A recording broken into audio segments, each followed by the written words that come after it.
அன்பார்ந்த எனதருமை யூடியூப் நேயர்களுக்கு இதுவும் ஒரு அற்புதமான பதிவு தான். ஜோதிடத்தில் தெரியாத ஒரு விதி என்பது ஒன்று உண்டு. தெரியாது, யாருக்குமே தெரியாது. தெரியக்கூடிய அவசியமும் மக்களுக்கு அது வராது. எல்லா மனிதனுமே என்ன சொன்னால் தான் சுகமாகவும் இன்பமாகவும் இருக்க வேண்டும் என்று தான் எல்லா மனிதனுமே நினைப்பான். அப்போ ஒரு மனிதன் லக்கணம் அப்படின்னு சொல்லக்கூடிய நம்மளுடைய லக்கணம் சுகபோகமாக இருந்தால், லக்கணம் என்று சொல்லக்கூடியது சுகபோகமாக இருந்தால், லக்கணத்தில் ஏதாவது ஒரு கிரகம் இருந்து, எப்பயுமே லக்கணத்தில் ஒரு கிரகம் இருப்பது நல்லது. லக்கணம் மட்டும், லக்கண புள்ளிக்கு மட்டும் லக்குன்னு போட்டிருப்பாங்க. அந்த லக்கோட இன்னொரு லக்கு இருக்கணும். அந்த லக்கோட இன்னொரு லக்கு என்று சொல்லக்கூடிய ஒரு கிரகம் இருந்தால்தான் ரொம்ப நல்லா இருப்பாங்க, கண்டிப்பாக நல்லா இருப்பாங்க. அப்போ இந்த எந்த ஒரு இடம் உங்களுக்கு நன்மையை செய்கிறதோ அதற்கு எதிரான இடம் பாதிக்கப்படும். இது யாரும் கண்டுக்கிறதே கிடையாது. நமக்கு எந்த ஒரு இடம் சுகத்தை கொடுக்கிறதோ, எந்த ஒரு இடம் நமக்கு சுகத்தை கொடுக்கிறதோ அந்த இடத்துக்கு எதிரான 7ஆம் பாவம் குறைவாகத்தான். இதை நம்ம ஏற்றத்தான் ஆகணும். இதில் மாற்றமெல்லாம் நீங்கள் பண்ண முடியாது. அப்போ அதனால தான் சொன்னாங்க, ஒரு கிரகம் ஒரு இடத்தில் உச்சமானது என்று சொன்னால் அதற்கு 7ஆம் இடத்தில் நேசமாயிரும் அப்படின்னா, அப்போ நேசமான கிரகம் அந்த இடத்துல என்ன நன்மை செய்யும்? நேசம் என்று சொன்னால் நேசம்தான். அப்போ ஒரு லக்கணம் என்ன சொல்லலாம்னா வலிமையாக இருக்கிறது, வலிமையாக இருக்கிற பராக்கிரமாக இருக்கிறது, அந்த லக்கணத்தை யாரும் அசைக்க முடியாது என்று சொல்லி ஒருத்தன் பேர் வாங்கி விட்டான் என்று சொன்னால் அவன் 7ஆம் பாவத்தில் சிறப்பாக இல்லை என்று அர்த்தம். ஒரு மனிதன் 10ஆம் பாவத்தில் வலிமையாக இருக்கிறான் என்று சொன்னால் அவனுடைய 4ஆம் பாவம் என்பது சுகமாக இருக்காது. ஒரு மனிதன் குழந்தை குட்டிகளால் என்ன சொல்லலாம்னா 5ஆம் பாவத்தால் பேரும் புகழும் வாங்கிவிட்டான் என்று சொன்னால் அவனுடைய 11ஆம் பாவம் என்று சொல்லக்கூடியது சிறப்பாக இருக்காது. ஒரு மனிதன் 6ஆம் இடம் என்று சொல்லக்கூடிய பல தொழிலாளர்களை வைத்து 100 தொழிலாளர்கள் 150 தொழிலாளர்களை வைத்து என்ன சொல்லலாம்னா அவன் தலைவனாக இருக்கிறான் என்று சொன்னால் அவனுடைய அமைப்பில் என்ன சொன்னால் 12ஆம் பாவம் கெட்டு போயிடும். இது என்ன புதுமையான கருத்து இருக்குன்னு, நீங்கள் யாரையும் உங்களை பரிச்சு, நீங்கள் எந்த இடத்தில் சுகமாக இருக்கிறீர்களோ அதற்கு எதிரான நீங்கள் பாதிக்கப்பட்டிருக்கும். கடைசியில் இதுக்கு என்ன தீர்வு அப்படின்னு சொல்கிறேன். தீர்வு என்பது சமன்படுத்துதலாக தான் இருக்கும். தீர்வு என்பது சமன்படுத்துதல் தவிர வேற ஒன்றுமே இருக்காது. அப்போ எந்த ஒரு மனிதனுமே என்ன சொன்னால் ஒரு சுகபோகத்தை ஒரு கட்டத்தின் மூலமாக அவன் அனுபவித்தான் என்று சொன்னால் அதற்கு எதிரான பாவத்தை என்ன சொன்னால் நீங்கள் உன்னிப்பாக்கணும். அதாவது ஒரு கட்டத்தில் நல்ல சுகமாக இருக்கும் அப்படின்னு சொல்லிட்டு அதையுமே நம்ம மேன்மையாக வலிமைப்படுத்தி வர வர அந்த பாவம் என்ன சொல்லலாம்னா காய்ச்சல் வந்துடும். அந்த பாவத்துக்கு உண்மையாக தானே காய்ச்சல் வந்துடும் இல்லையா? அப்போ என்ன சொல்கிறான்னா, குடும்பத்தில் இருக்கிற ஒரு குழந்தையை மட்டும் என்ன சொன்னால் நாம் எப்பயுமே என்ன கொஞ்சி குழாவி கொண்டிருந்தோம் என்று சொன்னால் அதற்கு எதிராக அடுத்த பிறந்த குழந்தை என்ன செய்யும்னா என்ன சொன்னா ரொம்ப என்ன சொன்னா சிக்னஸ் ஆயிரும். இது எல்லாரும் நீங்கள் தெரிந்து கொள்ள வேண்டிய விஷயம். அப்போ உங்களுடைய கட்டத்தில் இப்போ மேச லக்கணத்தில் போய் பிறந்தாச்சுன்னா நீங்கள் வலிமையாக இருந்தீர்கள் என்று சொன்னால் உங்களுடைய 7ஆம் பாவம் என்ன சொன்னால் வலிமை குறைவாகத்தான் இருக்கும். அப்போ மேச லக்கணத்தில் போய் பிறந்தவர்கள் என்ன சொல்கிறாங்கன்னா எப்பயுமே ஆற்றல் மிக்கவர்கள், ஆற்றல் அதிகாரம் எல்லாமே இருக்கும். ஒவ்வொரு லக்கணங்களுக்கு என்ன சொன்னான்னா அந்த மேச லக்கணத்திற்கு என்ன சொன்னான்னா ஆற்றல் அதிகமாகவே இருக்கும். அப்போ அந்த ஆற்றல் அதிகமாக இருந்தால் என்ன செய்யும் அப்படின்னா அந்த ஆற்றலை எங்கேருந்து எடுக்கிறது? ஒரு ஆற்றல் என்ன சொல்கிறேன்னா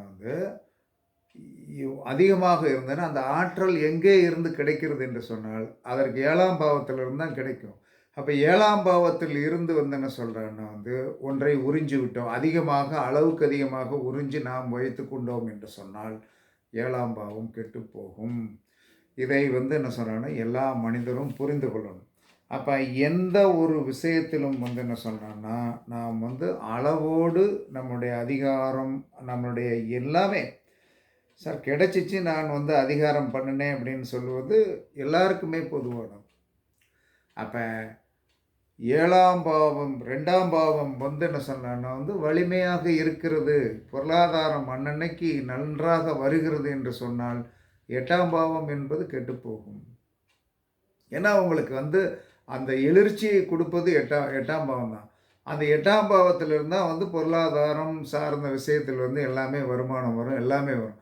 அப்போ நீங்கள் வந்து அளவுக்கு அதிகமான வந்து ஒரு நிலையை வந்து நீங்கள் அடைந்து விட்டீர்கள் என்று சொன்னால், தன குடும்ப ஸ்தானத்தை வந்து ஒருவர் வலிமையாகி நித்தமும் பொருளாதாரம் வீட்டுக்குள்ளே வந்தது என்று சொன்னால், அங்கே 8ஆம் பாவம் என்று சொல்லக்கூடிய ஆயுள் ஸ்தானம் கெட்டு போயிரும். ஆயுள் ஸ்தானம் கெட்டு போயிரும். ஒரு தீர்க்க முடியாத நோய் வந்துரும். அதே மாதிரி வந்து என்ன சொன்னேன்னா, 3ஆம் பாவத்தை வந்து நீங்கள் வலிமையாக்கினீர்கள். பேர், புகழ், உங்களுடைய இளைய சகோதரம் எல்லாமே வலிமையாச்சு என்று வலிமையாகிவிட்டது என்று சொன்னால், அதோடைய எதிர் சக்தியிலிருந்து தான் இந்த இந்த சக்தி வந்து கிடையாது. ஒரு லக்கணத்திற்கு வந்து வலிமையை கொடுக்கறதுக்கு 7ஆம் இடம். நீங்கள் வந்து என்ன சொன்னேன்னா, அதிகமாக ஈர்த்து விட்டீர்கள் என்று சொன்னால், உங்களுடைய ஆன்மீகம் என்று சொல்லக்கூடிய 9ஆம் பாவம் கெட்டு போயிரும். 9ஆம் பாவம் கெட்டு போயிருச்சுன்னா வந்து என்ன சொல்லலான்னா வந்து என்ன சொன்னா, உங்க தகப்பனார் கெட்டு போயிருவார். ஒரு குறிப்பிட்ட லெவல்ல நீங்க பாருங்க வந்து, ஒ ஒரு ஒரு ஒரு மனிதன் வந்து தன்னுடைய அ எதையுமே கட்டுப்பாட்டுல வச்சுக்கணும். 12 கட்டத்தையும் பேலன்ஸ்ல வச்சுக்கிடணும்னா, அந்த 12 கட்டத்திலயும் சமமாக பரிமாறக்கூடிய ஒரு தன்மையை வந்து நம்ம தெரிஞ்சு வச்சுக்கிடணும். ஒரு கட்டத்துக்கு மட்டும் அதிகமான முக்கியத்துவம் குடுத்துக்கிட்டே இருப்பாங்க. அந்த ஒரு கட்டத்துக்கு மட்டும் அதிகமாக முக்கியத்துவம் குடுத்துக்கிட்டே இருப்பாங்கன்னா, அதற்கு எதிர்க்கட்டம் கெட்டுப்போகும் என்பதை எல்லாரும் நீங்கள் கண்டிப்பாக உணர்ந்து கொள்ள வேண்டும். இப்ப 10ஆம் பாவத்திற்கு வந்து அதிக முக்கியத்துவம் குடுப்பான். ராத்திரி 10 மணி வரைக்கும் என்ன சொல்றான்னா வந்து, வேலை ஸ்தலத்தில இருப்பான். 10 மணிக்கு பிறகு தான் வீட்டுக்கு வருவான். மணி வரும்போது 11:30 ஆயிரும். அப்ப என்ன செய்வான், காலையில 10 மணிக்கு வந்து அலுவலகத்துக்கு போறவன், இரவு 10 மணிக்கு தான் வீட்டுக்கு வருவான் அப்படின்னு சொல்லி வரும்போது, அங்க 4ஆம் பாவம் என்று சொல்லக்கூடிய அவனுடைய குடும்பஸ்தானத்தில் ஏதாவது ஒரு பிளவு, பிணக்கு கண்டிப்பாகத்தான் இருக்கும். அப்ப அந்த அந்த கரெக்ட்னஸான ஒரு விஷயத்தை வந்து நாம் வந்து ஆக்குபேஷன் பண்ணித்தான் ஆகணும். அப்ப எல்லா கட்டத்திற்கும் என்ன சொன்னான்னா, நாம் முக்கியத்துவம் கொடுக்க வேண்டும். ஒவ்வொரு கட்டத்தையும் வந்து என்ன சொன்னா, அதனால தான் எல்லா கட்டத்துக்குமே வந்து டிகிரி 30ஆக குடுத்தான். ஒவ்வொரு கட்டத்திலும் வந்து 9 பாதங்களுக்கு மேல 11 பாதம் கொடுக்கப்படவில்லையே! அப்ப அந்த 9 பாதங்கள் வந்து ஒவ்வொன்னுக்கும் அவன் சமமாக பிரித்து குடுத்தான். நாம் முக்கியத்துவம் குடுக்கிறது என்ன சொன்னேன்னா, ஒவ்வொரு பாவத்தில் நமக்கு எது அதிகமான இனிமையை குடுக்கிறதோ, அதிகமான இனிமையை குடுக்கிறதோ, அந்த பாவங்கள் வந்து என்ன சொல்றான்னா வந்து கெட்டு போயிரும். இப்ப வந்து ஒரு அதிகாலத்தில வந்து என்ன சொல்றான்னா, அ நாங்கலாம் 10த் படிக்கும்போது, 11த் படிக்கும்போது, 12த் படிக்கும்போது, அப்ப வந்து 10ஆம் வகுப்பு ரிசல்ட்டு வரும்போது வந்து என்ன சொன்னான்னா வந்து, 10ஆம் வகுப்பு, 12ஆம் வகுப்பு ரிசல்ட் வந்து பேப்பர்ல வரும்.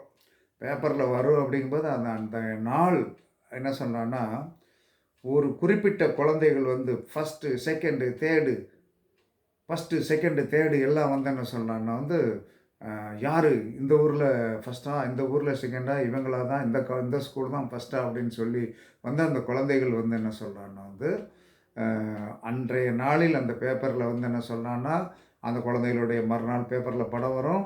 அந்த குழந்தைகள பேட்டி காண்பாங்க.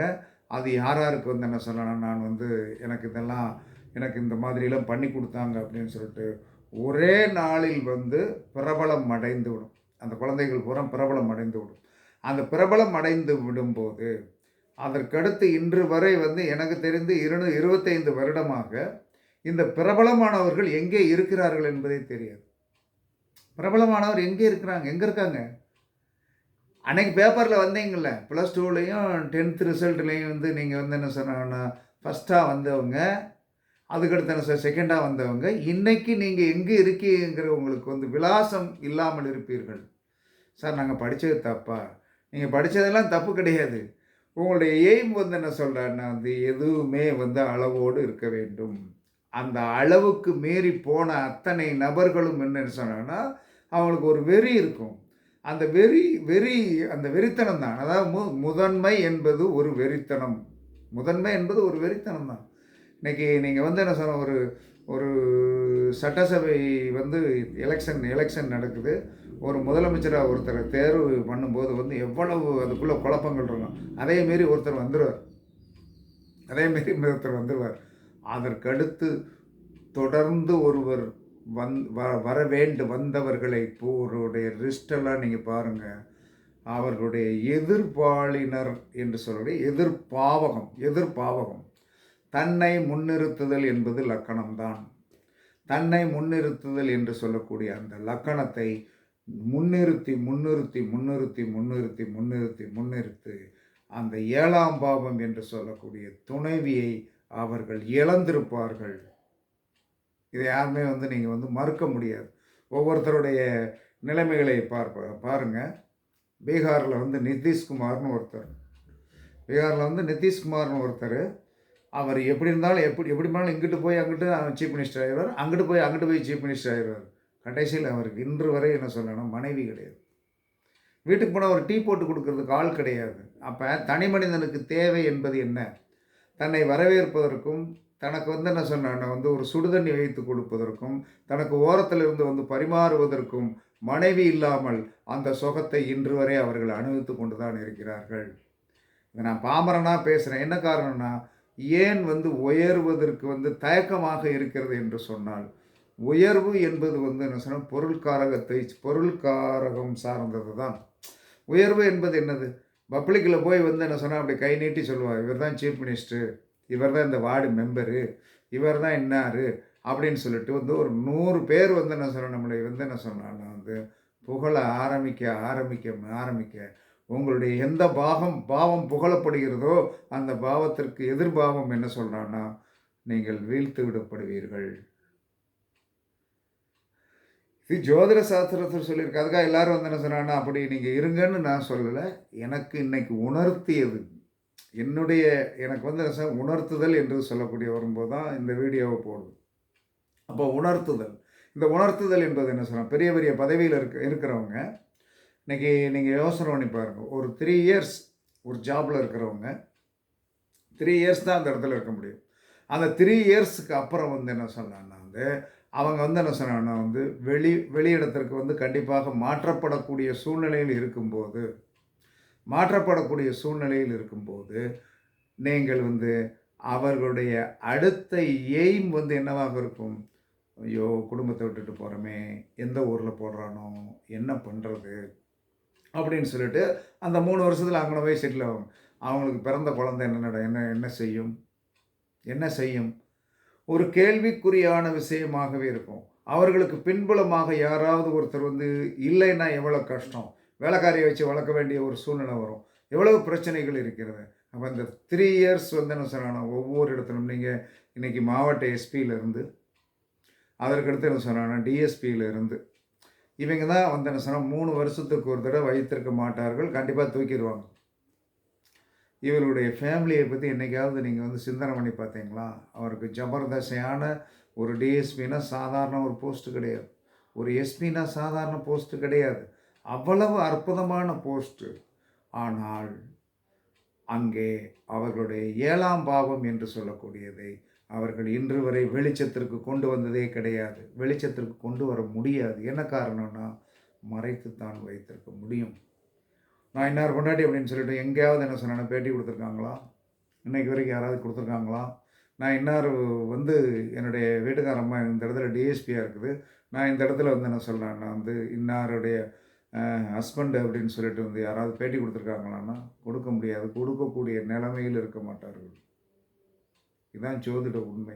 அதனால் எல்லாரும் என்ன சொல்லணும், 9 கட்டத்தில் இருக்கின்ற 12 கட்டத்தில் இருக்கின்ற 9 பாவத்திற்குண்டான உணவை மட்டும் எனர்ஜியை மட்டும் கரெக்டாக கொடுங்க. அதற்கு மீறி நீங்கள் கொடுத்தீங்கன்னா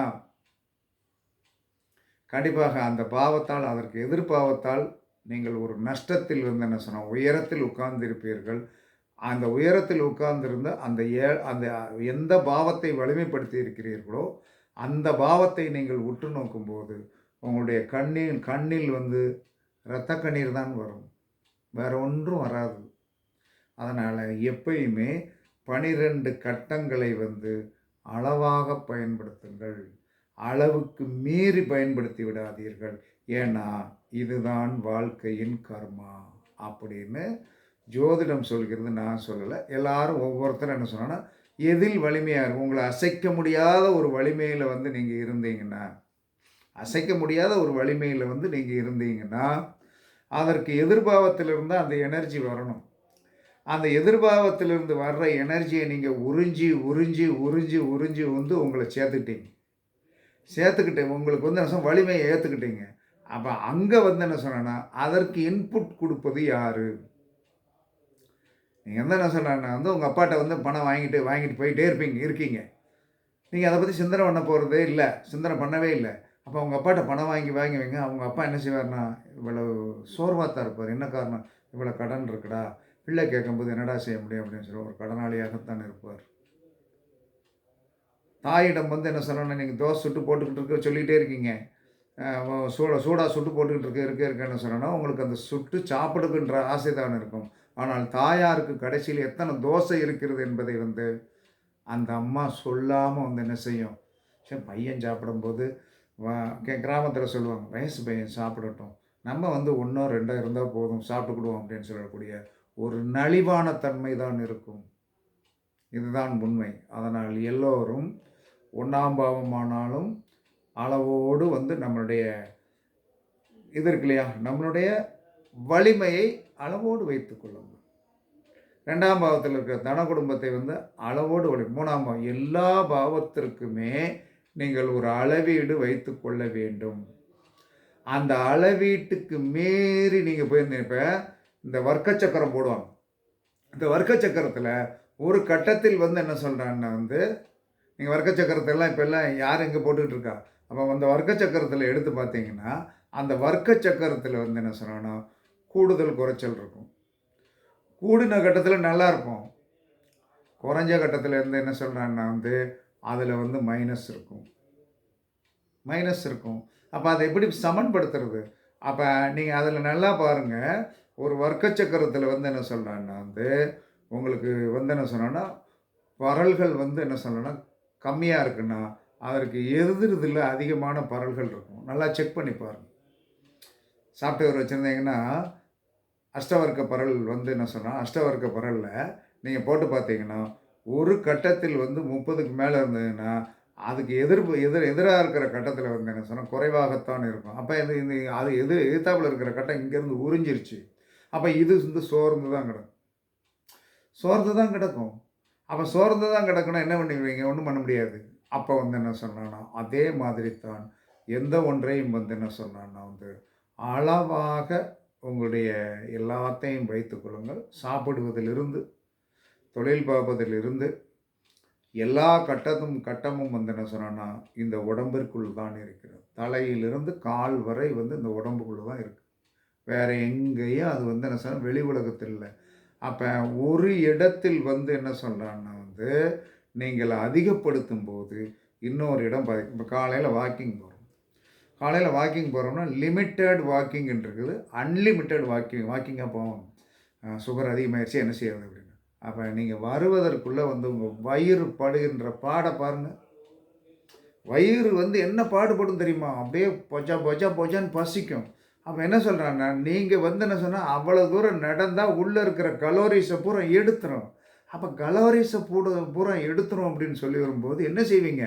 அப்போ எங்கனடா வந்து என்ன சொல்கிறான்னா, இதை பேலன்ஸ் பண்ணுவதற்கு நீங்கள் வந்து ஏதாவது வீட்டில் வந்து என்ன ஒரு தண்ணி குடித்து ஒரு 1/2 மணி நேரம் உட்காரும் போது தான் நீங்கள் அது சமன்பாடு அடைகிறது. அதனால் வந்து என்ன சொன்னான்னா, எதுக்குமே மார்க் வந்து என்ன சொன்னான்னா, ஒரு கட்டத்திற்கு மார்க் 30 தான். 12 கட்டத்துக்கு 360 மார்க் தான். இந்த 360ல் வந்து என்ன சொன்னான்னா வந்து சமன் செய்ய பழகிக் கொள்ளுங்கள். எப்படி சமன் செய்வது அப்படின்னா, நீங்கள் எந்த ஒரு இதில் வந்து வலிமையாக இருக்கிறீர்களோ அதற்கு எதிரான கட்டம் வந்து உங்களுக்கு பாதிப்பை தான் கொடுக்கும். அந்த கட்டத்திற்கு உண்டான நடு நட்சத்திரம் இருக்கும் இல்லையா, அந்த நடு நட்சத்திரத்திற்கு உண்டான உணவை அடிக்கடி சாப்பிடுங்கள். அடிக்கடி சாப்பிடுங்க. ஒரு கட்டம் வந்து உங்களுக்கு வலிமையாயிருச்சு. ஒரு கட்டம் வந்து வலிமையாயிருச்சு. அந்த கட்டம் வலிமையாயிருச்சு அப்படின்னு சொல்லி வரும்போது என்ன சொன்னா, அதற்கு எதிராக இருப்ப இப்ப வந்து இப்ப 5ஆம் பாவம் வலிமையாயிருச்சு. ஒருத்தருக்கு மேச லக்கணம் அப்படின்னு சொல்லி வந்து 5ஆம் பாவம் நல்லா வலிமையாகி குழந்தைகள் வந்து நல்லா படித்து நல்ல ஒரு உத்தியோகம், கௌரவத்தில இருக்காங்கன்னா, அவருக்கு 11ஆம் பாவம் கெட்டு போயிரும். அப்ப 11ஆம் பாவம் கெட்டு போகும்போது என்ன சொல்றான்னா, வந்து அவருக்கு லாபம் இருக்காது. லாபம் இருக்காது. எதுலயும் போய் என்ன சொல்றான்னா, லாபத்தன்மையோடு ஒரு செயல்பாடுகள் இருக்காது. அப்ப அந்த மேச லக்கணத்திற்கு 11 குடையவன் என்று சொல்லக்கூடிய அந்த கும்பம் இருக்கு இல்லையா? அந்த கும்பத்தில் இருக்கின்ற நடு நட்சத்திரம் என்று சொல்லக்கூடியது சதயம். அப்ப அந்த சதய நட்சத்திரத்திற்கு உண்டான திராட்சை பழ ஜூஸ் ஒரு நாளைக்கு ஒரு தடவ குடிங்க.